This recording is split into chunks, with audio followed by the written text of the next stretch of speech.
Cześć wszystkim, ja jestem Aleksandra i witam Was na moim kanale Slow Polish.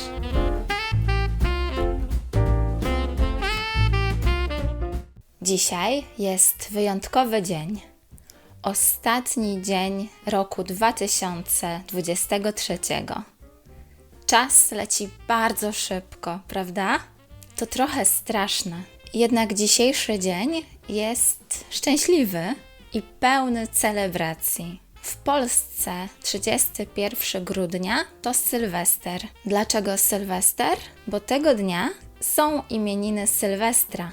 Ludzie spędzają ten dzień różnie. Niektórzy idą na domówkę, czyli na imprezę w domu, a inni robią rezerwacje w restauracjach, w klubach albo barach. Duże miasta organizują wydarzenia takie jak koncerty gwiazd i pokaz fajerwerków.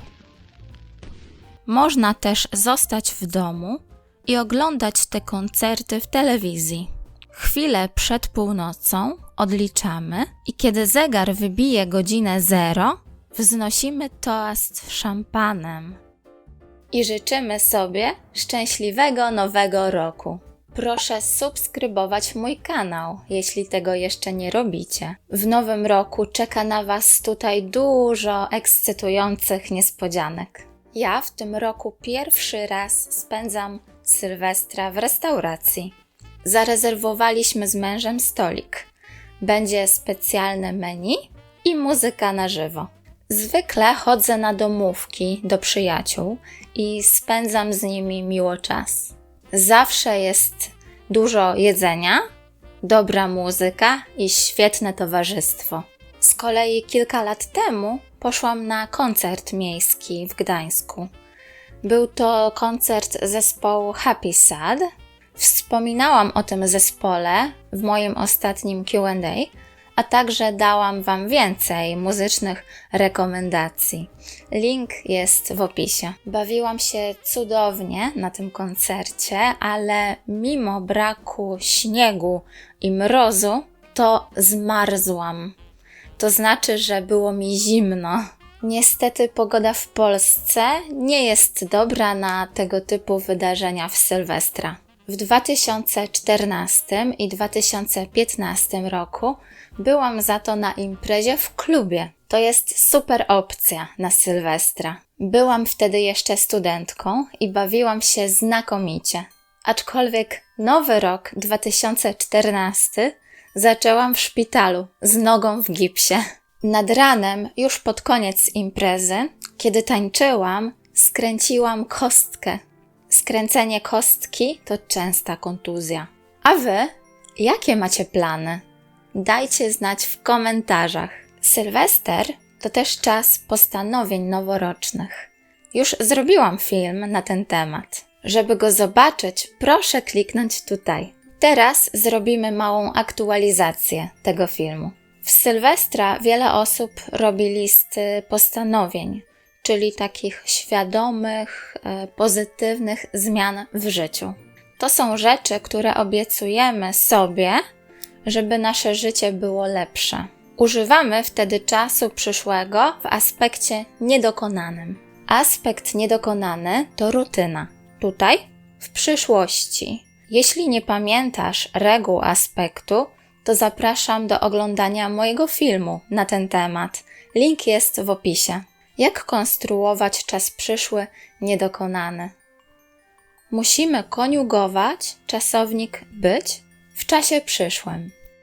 Ja będę, ty będziesz, on, ona, ono będzie, my będziemy, wy będziecie, oni, one będą. A potem dodajemy do tego formę bezokolicznika, czyli formę infinitive. Druga opcja, tak samo poprawna, to forma trzeciej osoby czasu przyszłego. Na przykład mogę mówić będę więcej trenować albo będę więcej trenowała. To jest tak samo poprawne. Są 3 wyjątki, kiedy tylko ta druga forma jest poprawna.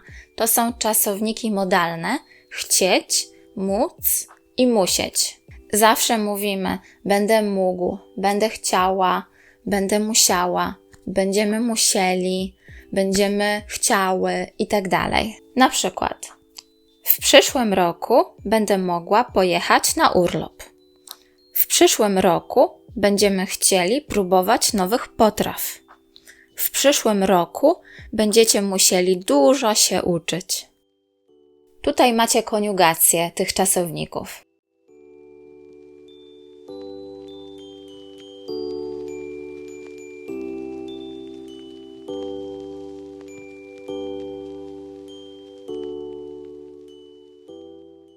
Możemy też używać aspektu dokonanego, jeśli mówimy o aktywnościach kompletnych w przyszłości. Na przykład: w nowym roku zrobię prawo jazdy. Tutaj koncentrujemy się na rezultacie, dlatego aspekt dokonany.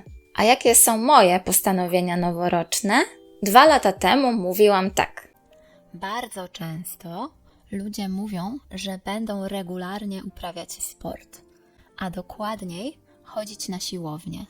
To właśnie dlatego w styczniu są takie tłumy na siłowniach. Ja ćwiczę dość regularnie, więc zamiast tego postanawiam, że będę częściej chodzić na długie spacery. Dalej ćwiczę regularnie, ale nie chodzę na spacery tak często, jakbym chciała, więc tak, powtarzam to postanowienie. Będę chodzić częściej na długie spacery i może robić minimum 7000 kroków dziennie, bo nie zawsze mi się to udaje. Na pewno moim postanowieniem noworocznym jest zdrowa dieta. Będę jeść więcej warzyw i owoców oraz więcej gotować samodzielnie w domu. Myślę, że jem dość zdrowo, ale zawsze można to poprawić, dlatego będę gotowała więcej smacznych i zdrowych potraw. Będę używać mniej plastiku w moim codziennym życiu, żeby chronić środowisko. To było bardzo piękne, ale też trudne postanowienie, ale tak, postanawiam, że będę próbowała ograniczać plastik w moim życiu. Nie będę scrollować social media godzinami i nie będę patrzeć się w ekran przed snem. Usunęłam mojego prywatnego Instagrama, więc już nie scrolluję godzinami. Jednak postanawiam, że będę aktywna na Instagramie Slow Polish. Nie bardzo umiem w social media, ale nauczę się. Obiecuję. Nazwa mojego profilu to Slow Polish. Link jest w opisie. Możecie mnie obserwować. Będę medytować, żeby zredukować stres. Zdecydowanie nie udało mi się tego zrobić. Nie medytowałam i myślę, że nie ma sensu tego znowu postanawiać. Nie uda mi się to, ale mogę postanowić, że będę szukała innych, nowych sposobów na redukcję stresu. Będę oszczędzać pieniądze i kontrolować moje codzienne wydatki. Myślę, że jestem już w tym dość dobra. Zawsze robię listy zakupów i staram się nie kupować niepotrzebnych rzeczy. Preferuję minimalizm. Moje najważniejsze postanowienie w tym roku? Będę rozwijać ten kanał. Będę nagrywać filmy częściej i będą to lepsze filmy. Jeśli chcecie sprawdzić, czy mi się to uda, to koniecznie zasubskrybujcie. Nie zapomnijcie dać lajka i napisać w komentarzu, jakie są Wasze postanowienia na rok 2024. Jestem bardzo ciekawa. Chciałabym Wam życzyć wspaniałej zabawy dzisiaj. Życzę Wam również zdrowia, szczęścia, wielu sukcesów, także w nauce języka polskiego i spełnienia wszystkich marzeń. Szczęśliwego nowego roku. Do zobaczenia w 2024. Pa!